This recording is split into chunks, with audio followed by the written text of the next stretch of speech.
Welcome to Finding Holiness, where we delve into timeless Torah wisdom, revealing the sacred in everyday moments. Join us on a journey to elevate your spirituality and discover holiness in every aspect of life. I'm your host, Rabbi David Kadosh, and together, let's embark on a path of spiritual exploration. I hope you enjoy this next episode. Masechet Kiddushin, continuing with the first chapter, Mishnah Daled. There are three different ways in order to acquire an object. A person that buys an object or there's a transfer of ownership. Number one is he lifts it up, Hagbaha. Number two, it's called Meshicha, where the buyer pulls in the object. And the three is Mesira, where the seller hands it over to the buyer. So now the following Mishnah is going to list certain items that when the ownership is transferred, how the ownership is transferred.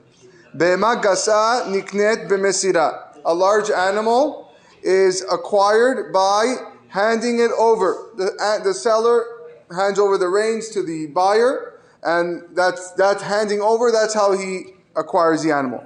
Hadaka behagba'a. A small animal has to be done behagba'a. That is, the buyer takes the animal, lifts it up, and that's how he acquires the animal. Diva Rabbi Meir Rabbi Eliezer. These are the words of Rabbi Meir and Rabbi Eliezer. Chachamim omrim be'ema daka niknet b'meshicha. The Chachamim say that a small animal can also be acquired by Meshicha, which is the act of pulling or drawing the animal near to oneself. Sometimes it is difficult to actually lift up an animal, so Chachamim are a little bit more lenient here and say that pulling is good as well. Mishnah Hey, Nechasim sheyesh lahem achrayut. If you have real estate, the land or houses, niknin bekesef ubishtar ubahazaka. That could be acquired through money, meaning the buyer pays the seller. Can be done through a document, so that basically the seller says, this land is hereby belongs to you. Hazakah is an act of ownership that the buyer can do in order to show that he now owns it. For example, he starts to dig in the property, that would be an act, that's hazakah. But if it's not real estate, houses or land, meaning movable objects, they can only be acquired by physically taking the objects, that's drawing them close to oneself.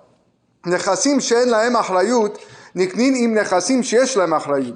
Movable property, so tangible objects, are able to be acquired together with real estate. Bekesef ubishtar bechazakah, through money, document, or performing an act of ownership. The three ways that we mentioned earlier. So meaning if there was a chair inside the house and you acquired the house, as long as it was written there, the guy doesn't have to actually go and pull the chair close to him. It's included with the house in the document.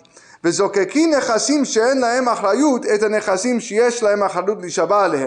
lastly, movable property has the ability to make real estate subject to an obligation to swear about it. Normally, if Reuven claims that Shimon owes him this chair, and Shimon says no, so normally Shimon, under certain circumstances, has to go to Beit Din and claim and swear that he's telling the truth.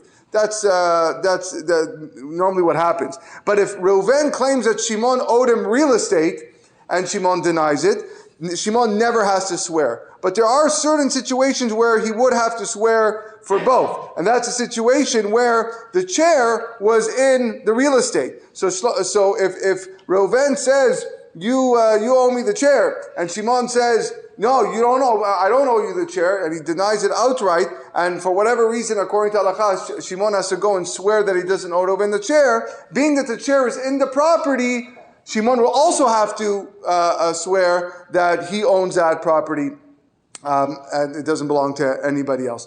We'll stop here and we'll continue with the Siman, and tomorrow we'll continue with the Mishnayot.